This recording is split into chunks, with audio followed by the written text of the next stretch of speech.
नमस्ते। हमारी इस नई पड़ताल में आपका स्वागत है। आज हम एक ऐसी घटना की बात करने वाले हैं ना, जो शुरू तो एकदम नॉर्मल रोजमर्रा के काम से होती है, जैसे एक सिंपल सी फूड डिलीवरी, लेकिन देखते ही देखते ये एक ऐसे असंभव और रहस्यमयी सुपरनैचुरल चक्रव्यूह में बदल जाती है जहां लॉजिक बिल्कुल फेल हो जाता है। तो चलिए बिना किसी देरी के शुरू करते हैं। सवाल एकदम सीधा सा है। एक डिलीवरी कंप्लीट होती है, पार्सल अपनी जगह पर छोड़ दिया जाता है, पर डिलीवरी करने वाला बिना कोई निशान छोड़े अचानक गायब हो जाता है। आखिर कैसे? ये सिर्फ एक आम मिसिंग पर्सन का केस नहीं है, ये एक ऐसी पहेली है जो रियलिटी को ही चैलेंज करती है। Let's dive into this. अब अगली सुबह जो होता है वो और भी ज्यादा अजीब है। अमन, जो हमारा डिलीवरी बॉय है, उसकी बाइक सड़क के किनारे मिलती है। पार्सल अभी भी बाइक से जुड़ा हुआ था, पर सच्चाई तो तब सामने आती है जब पुलिस सीसीटीवी फुटेज चेक करती है। फुटेज देखते ही सबके होश उड़ जाते हैं, क्योंकि अमन कभी उस बिल्डिंग में दाखिल ही नहीं हुआ था। मतलब फुटेज में वो है ही नहीं, तो आखिर वो गया कहां? पहला हिस्सा, द इम्पॉसिबल डिसअपीयरेंस, यानी एक असंभव गायब होने की कथा। तो उस रात आखिर शुरुआत कैसे हुई? रात के करीब 11:15 बज रहे थे, 10:45 PM। बहुत तेज बारिश हो रही थी। अमन को अपनी ऐप पर उसकी शिफ्ट का आखिरी ऑर्डर मिलता है। टारगेट था एलीट रेजिडेंसी का रूम 307। अब जैसे ही उसने ये एड्रेस देखा, उसके दिमाग में एक अजीब सी फीलिंग आई। वो डेजावू वाली फीलिंग, जैसे उसने ये नाम पहले भी कहीं सुना हो। पर रात काफी हो चुकी थी, तो उसने इस अजीब फीलिंग को इग्नोर कर दिया। दूसरा हिस्सा, अराइवल एट एलीट रेजिडेंसी, अमन की उस अजीब बिल्डिंग में एंट्री। अब जरा इस पुरानी बिल्डिंग के माहौल को इमेजिन कीजिए।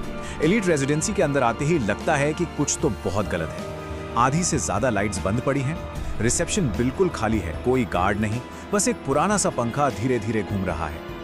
एक ऑटोमेटिक लिफ्ट है जो बिल्कुल खाली खुलती है, पर उसके अंदर से वो गीली दीवारों और पुराने कपड़ों की जो सीलन भरी बदबू आती है ना, बिल्कुल वैसी ही ठहरी हुई बदबू आ रही थी। जब लिफ्ट तीसरे फ्लोर पर रुकती है, तो वहां एक ऐसी अस्वाभाविक शांति थी जो सीधा दिमाग पर असर करती है।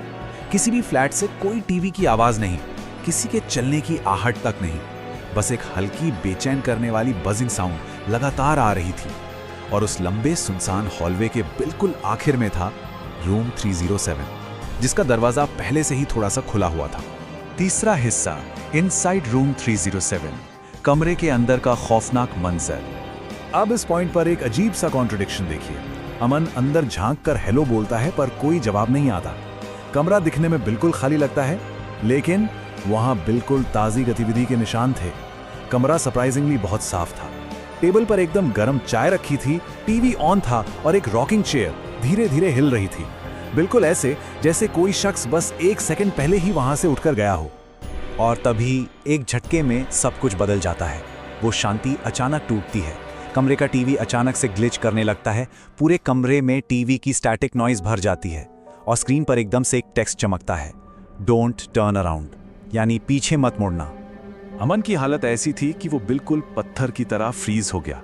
उसकी सांसें बहुत तेज और भारी हो चुकी थी, और उस घने डर और सन्नाटे के बीच अचानक उसके कान के बिल्कुल पास किसी ने फुसफुसाया, तुम लेट हो।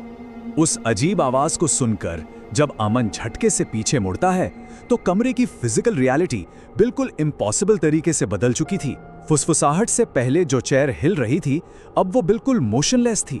टीवी जो अभी तक ऑन था, वो अचानक ऑफ हो चुका था। और सबसे हैरान करने वाली बात बताऊं, वो चाय जो कुछ सेकंड्स पहले तक बिल्कुल गर्म थी, वो अचानक बिल्कुल ठंडी पड़ चुकी थी, जैसे एक ही पल में वक्त बहुत तेजी से आगे निकल गया हो। चौथा हिस्सा, द इल्यूजरी बिल्डिंग, एक ऐसी बिल्डिंग जो शायद है ही नहीं। पूरी तरह घबराकर अमन जल्दी से अपने मैनेजर को फोन मिलाता है, पर फोन पर जो जवाब मिलता है वो डर को एक नए ही लेवल पर ले जाता है। जब अमन एड्रेस बताता है, तो मैनेजर 1 सेकंड के लिए रुकता है और बिल्कुल दबी हुई आवाज में कहता है, अमन, वहां कोई बिल्डिंग नहीं है। ये सुनते ही अमन के पैरों तले जमीन खिसक गई। उस पल अमन का दिमाग लिटरली ब्लैंक हो गया। वो तुरंत भागकर खिड़की के बाहर देखता है, और उसका सबसे बड़ा डर सच साबित होता है। बाहर की सड़क पर घुप अंधेरा है, ना कोई गाड़ी, ना कोई लाइट, ना कोई इंसान, कुछ भी नहीं। ऐसा लग रहा था जैसे वो बिल्डिंग और अमन खुद अचानक से इस दुनिया से पूरी तरह कट ऑफ हो चुके हों। पांचवा हिस्सा, हॉलवे ऑफ लॉस्ट डिलीवरीज, खोई हुई डिलीवरीज का रास्ता। तभी कमरे का भारी दरवाजा अचानक हरकत में आता है, धीरे धीरे बंद होने लगता है। धड़ धड़, ये आहट अपने आप में इतनी डरावनी है। वो दरवाजा अमन को हमेशा के लिए उस अननोन जगह में कैद कर रहा था। और यहां ध्यान देने वाली बात पता है क्या है? दरवाजा बंद होने से ठीक 1 सेकंड पहले अमन उस हॉलवे में एक ऐसी चीज देखता है जो सच में रूह कपा देती है। बाहर की दीवार पर दर्जनों पुराने डिलीवरी बैग्स लटके हुए थे।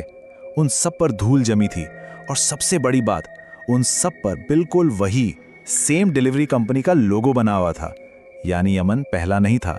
बहुत से लोग पहले भी इस दरवाजे तक आए थे और कभी वापस नहीं गए। छठा हिस्सा, द अनमैप्ड एड्रेसेस, वो पते जो नक्शे पर है ही नहीं। इस पूरी घटना के मैकेनिक्स को थोड़ा समझते हैं। दरअसल कुछ एड्रेसेस ऐसे होते हैं जो किसी भी आम नक्शे या मैप पर एग्जिस्ट ही नहीं करते। वो होते ही नहीं हैं। वो सिर्फ और सिर्फ उन्हीं लोगों की ऐप पर फ्लैश होते हैं जिन्हें रूम 307 खुद बुलाना चाहता है। और यही वजह थी कि जब अमन ने स्टार्ट में एड्रेस देखा था तो उसने नाम पहचान लिया था। उसकी अपनी किसी पुरानी मेमोरी के कारण नहीं, बल्कि इसलिए क्योंकि उस रात उस बिल्डिंग में उसको चुना था। तो इस पड़ताल के अंत में एक ऐसा सवाल उठता है जो सच में हमें हमारी आम दुनिया के बारे में सोचने पर मजबूर कर देता है। अगर ये अनमैप्ड एड्रेसेस सिर्फ तभी सामने आते हैं जब रूम 307 किसी नए शिकार को बुलाता है, तो जरा सोचिए अगली बार किसी के फोन पर आने वाली नोटिफिकेशन कहाँ की होगी, अगला नंबर किसका होगा। इस बारे में जरूर सोचिए।